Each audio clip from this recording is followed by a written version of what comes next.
Merhaba arkadaşlar. Bugün internetin en çok konuşulan, paranormal olarak kabul edilen fakat gerçekte tamamen sahte ya da yanlış yorumlanmış 4 fotoğrafını inceleyeceğiz. Bu görüntülerin bazıları yıllarca haberlere konu oldu. Paranormal sayfalarda milyonlarca kez paylaşıldı. Ama şimdi hepsinin arkasındaki gerçeği ortaya çıkarıyoruz. Hazırsanız başlayalım.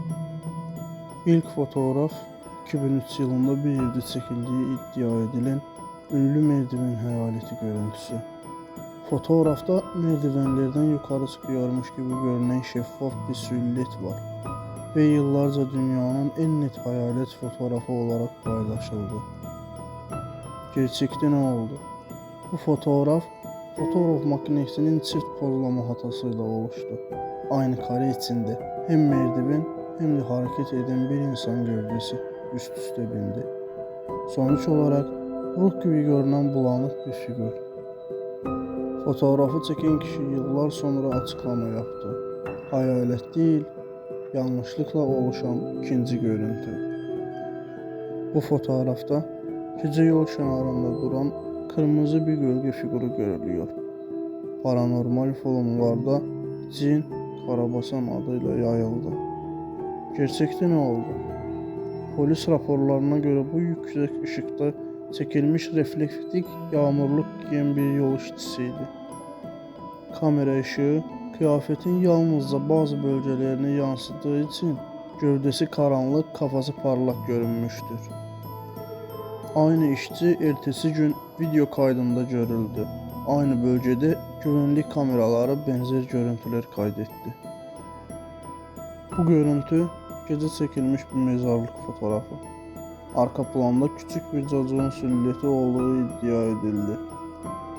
Hatta bazı paranormal kanallar bunu en net çocuk ruhu olarak, görüntüsü olarak tanıttı. Gerçek, fotoğrafta görünen şey aslında bir bahçe süsüdür. Hareket etmeyen plastik bir çocuk figürü. Karanlıkta ışığın gelişi açışı yüzünden silüet şeklinde görünmüştür. Fotoğrafı çeken kişi sonradan gündüz çekilmiş versiyonunu paylaştı. Oyuncağın üzerindeki kalıp çizgiler net görünüyordu.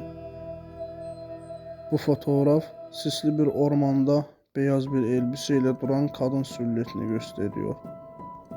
İnternette White Lady Ghost olarak məşhur oldu. Gerçekte ne oldu? Bu görüntü turistlerin prank maksadıyla hazırladığı bir makettir. Beyaz kıyafet giydirilmiş bir manken ağacın arkasına sabitlenmiştir.